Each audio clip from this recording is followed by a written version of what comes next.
기도의 자리에 나오신 모든 분들의 심령에 하나님의 크신 은혜가 임하시기를 주님의 이름으로 축복합니다. 우리는 새벽마다 예레미야 말씀을 함께 살펴보고 있습니다. 계속 이어지는 유다의 심판에 관한 그 말씀을 우리가 묵상하고 있는데요, 이 말씀은 어렵습니다. 계속해서 심판에 대한 말씀이 나오기 때문에 좀 우리의 가운데도 아픔이 있고 좀 찔림이 있더라도 참으로 하나님의 뜻이 내 삶의 중심이 되기를, 그런 삶을 살고자 열망하는 마음으로 우리가 말씀을 받으면 좋을 것 같습니다. 오늘 본문은 유다에 닥친 극심한 가뭄에 대한 하나님의 설명입니다. 선지자를 향해서 하나님이 이 가뭄에 대해서 말씀하고 계시는데요, 2절로 6절 말씀은 그 극심한 가뭄으로 인해서 겪을 수밖에 없는 고통의 상황을 생생하게 묘사하고 있습니다. 물을 구하러 나간 그 종들은 빈 그릇을 들고 들어올 수밖에 없습니다. 또 비가 내리지 않으니까요, 땅은 거북 등처럼 쩍쩍 갈라져 버리게 됩니다. 그러니까 백성들이 애통하는 소리가 커져가게 되는 거죠. 인간의 죄로 인해서 이런 고통스러운 현실이 주어졌는데요, 고통받는 것은 인간만은 아니었습니다. 들의 암사슴과 들나귀들도 가뭄으로 인해서 헐떡거리고 쓰러져가는 모습, 한마디로 유다의 죄악으로 인해 황폐화된 그 유다의 비참한 모습이 생생하게 묘사가 되고 있는 겁니다. 잘 아시는 것처럼 고대 사람들은 가뭄을 단순한 자연재해라고 생각하지 않았습니다. 인간이 저지른 그 죄로 인해 하늘이 노하신 것이다, 그렇게 사람들은 믿었던 것입니다. 오늘날도 그런 분위기가 남아 있습니다. 유다 백성들도 마찬가지였습니다. 그들은 극심한 가뭄과 기근으로 인해서 너무나 고통스러워했습니다. 그래서 슬퍼하며 부르짖고 있는 모습을 보여주고 있는 거지요. 2절 말씀을 한번 보십시오. 2절입니다. 유다가 슬퍼하며 성문의 무리가 피곤하여 땅 위에서 애통하니 예루살렘의 부르짖음이 위로 오르도다. 슬픔과 애통의 눈물을 그들이 흘리고 있습니다. 간절히 부르짖는 모습이 나타나고 있습니다. 그런데 과연 그들의 이러한 슬픔과 애곡이 진정한 회개일까라는 의문을 갖지 않을 수 없습니다. 생수의 근원이신 여호와 하나님을 버리고 엉뚱한 밑이 터져버린 웅덩이를 파댔던 그들이었지 않습니까? 그들이 과연 그것이 얼마나 어리석은 행위였던지를 깨닫고서 하나님께로 정말 믿고 돌이키고자 한 것인지, 아니면 이 단순히 이 극심한 가뭄으로 인해 고통받는 현실을 그냥 아픔을 토로한 것인지, 그냥 이 아픔이 지나가기만을 부르짖고 있는 것인지 우리는 판단하기가 쉽지 않습니다. 이어지는 말씀을 보면 아마도 후자일 가능성이 더 높아 보입니다. 징계의 손길을 거두어 달라고 그렇게 부르짖고 있는 것이 아닌가, 그렇게 생각되어집니다. 왜냐하면 그들의 지속적인 불순종과 우상숭배가 얼마나 하나님의 마음을 아프게 했던가라는 것에 대해서 그들은 그렇게 심각하게 받아들이고 있지 않습니다. 그런 인식은 별로 없어 보입니다. 이런 식의 애곡은 진정한 회개라고 할 수 없습니다. 왜냐하면 그저 자기 고통에만 초점이 맞추어져 있기 때문입니다. 물론 그들은 이 가뭄을 하나님의 진노로 인한 심판이라 그런 인식은 적어도 있었던 것으로 보입니다. 삶의 터전이 완전히 무너져 버리자 백성들은 하나님께 간절히 부르짖고 있는 거죠. 단순히 고통을 슬퍼하는 모습이 아니라 구체적으로 하나님께 탄식하며 기도하는 모습 또한 그들은 보여주고 있습니다. 7절 말씀을 보시면요, 여호와여, 우리의 죄악이 우리에게 대하여 증언할지라도 주는 주의 이름을 위하여 일하소서. 우리의 타락함이 많으니이다. 우리가 주께 범죄하였나이다. 하였나이다. 여러분 무엇을 느끼십니까? 우리의 삶이 별 문제 없이 평탄하게 흘러갈 때 하나님이 눈에 보이지 않습니다. 이게 문제입니다.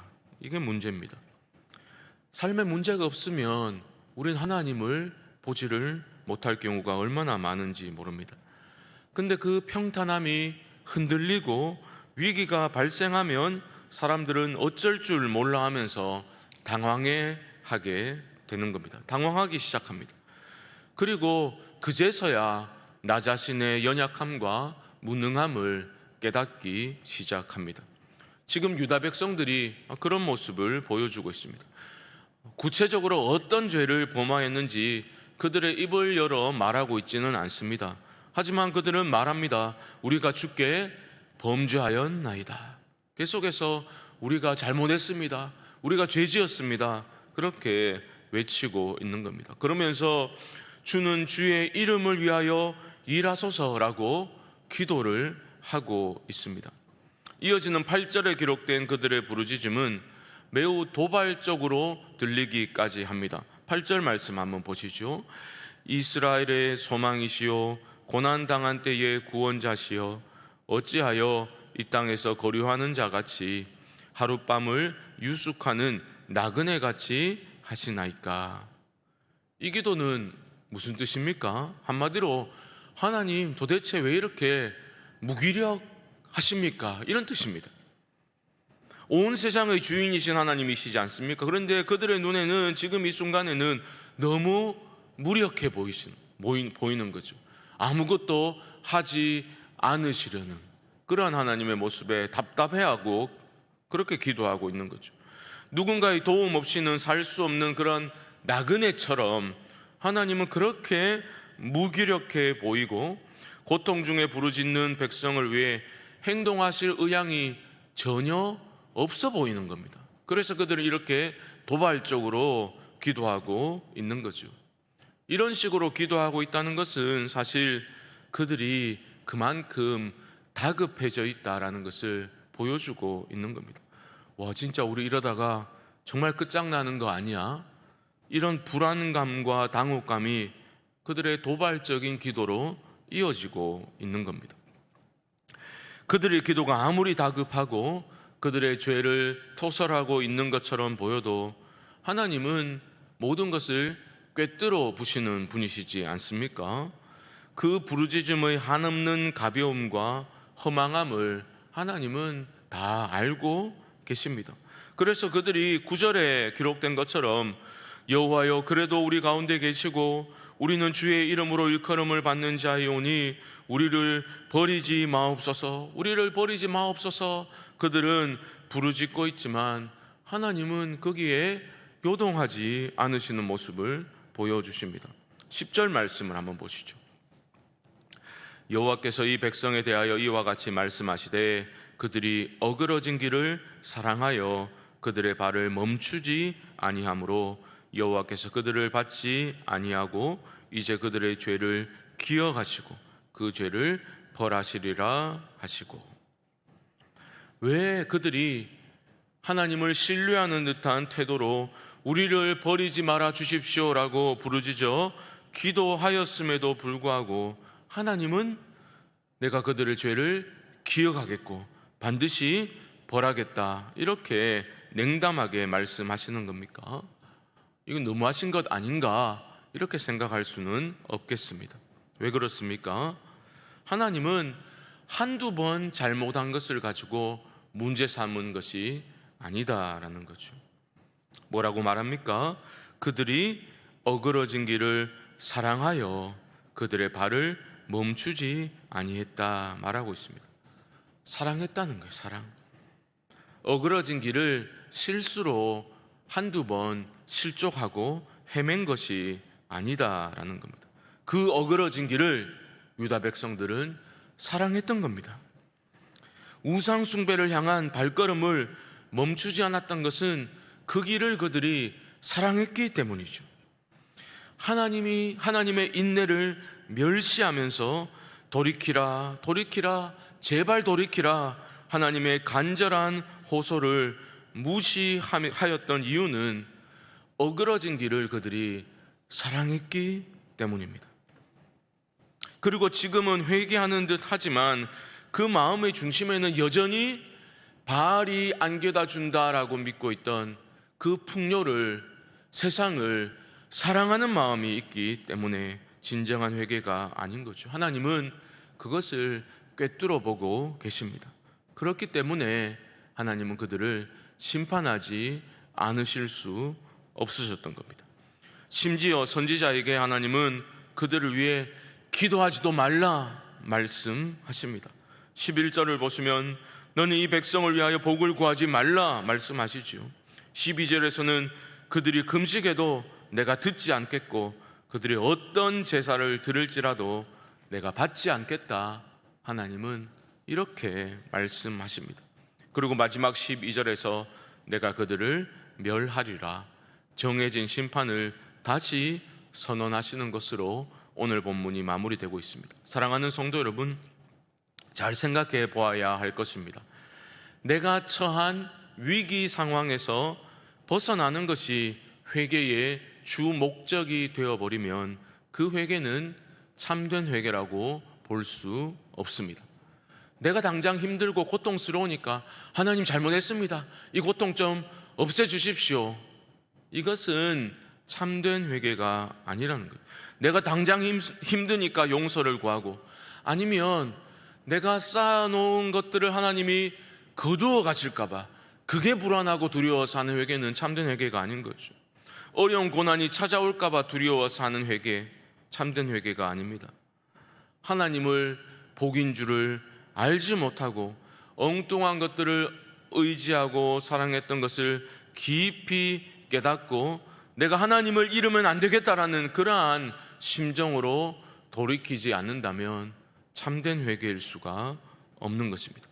참된 회개는 오히려 내가 쌓아놓은 것들 하나님 내 잘못을 보시고 거두어 가실까봐 두려워서 하는 것이 참된 회개가 아니라, 참된 회개는 그 모든 것을 되찾는다 하더라도 내가 하나님을 잃어버리면 무슨 소용이 있겠는가, 하나님을 사랑하고 하나님만을 바라는 마음으로 돌이키는 것이 진정한 회개일 것입니다. 살아가면서 때로는 우리가 어리석기 때문에, 연약하기 때문에 엉뚱한 것들에 집착하고 세상의 것들에, 그 부귀와 영광에, 세상이 주는 안락함에 우리의 눈길을 줄 수도 있겠습니다. 하지만 그 어그러진 길을 사랑하면 안 될 것입니다. 우리 모두가 영적으로 늘 깨어 있어서 어그러진 길을 멀리하고 진리와 생명의 길을 기쁨으로 걸어갈 수 있는 그런 믿음을 달라고 이 아침에도 간절히 기도하는 우리 모두가 될 수 있기를 주님의 이름으로 간절히 축원드립니다. 기도하겠습니다. 하나님, 우리가 복과 생명의 근원이신 하나님을 더 사랑하기를 원합니다. 그 사랑을 체험하기를 원합니다. 어그러진 길을, 세상의 길을 동경하고 사랑하는 것이 아니라 내가 쌓아놓은 것 잃을까봐 두려워서 하는 그러한 회개가 아니라, 하나님을 잃으면 그 모든 것이 무슨 소용이 있겠는가, 하나님을 사랑하고 하나님을 즐거워하는 것이 우리의 힘이 되게 하여 주시고 날마다 기쁨으로 주께로 돌이키는 참 회개의 삶을, 참 믿음의 삶을 살아갈 수 있도록 하나님 이 아침에 더 큰 은혜를 우리에게 부어 주옵소서. 지금은 우리 주 예수 그리스도의 크신 은혜와 하나님 아버지의 무한하신 사랑하심과 성령님의 교통하심이 새벽기도 11조 첫째 날 기도의 자리에 나와 부르짖는 모든 성도님들의 심령 가운데 지금부터 영원토록 함께 있을지어다. 아멘.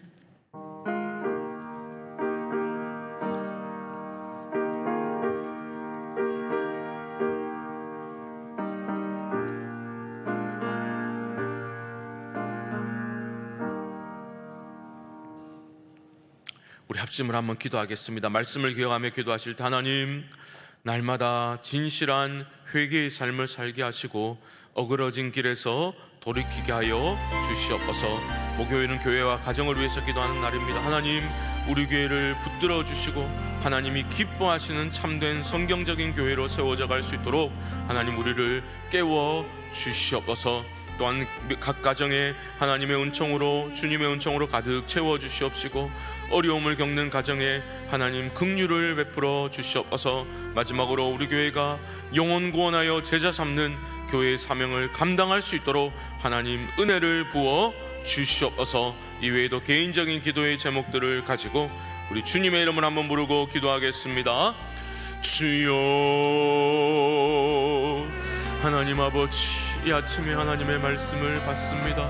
늘 하나님 앞에 부족한 모습이지만 또 하나님 언제나 긍휼과 사랑으로 은혜로 우리를 붙들어 주시는 하나님을 신뢰합니다. 신실하신 하나님을 바라봅니다.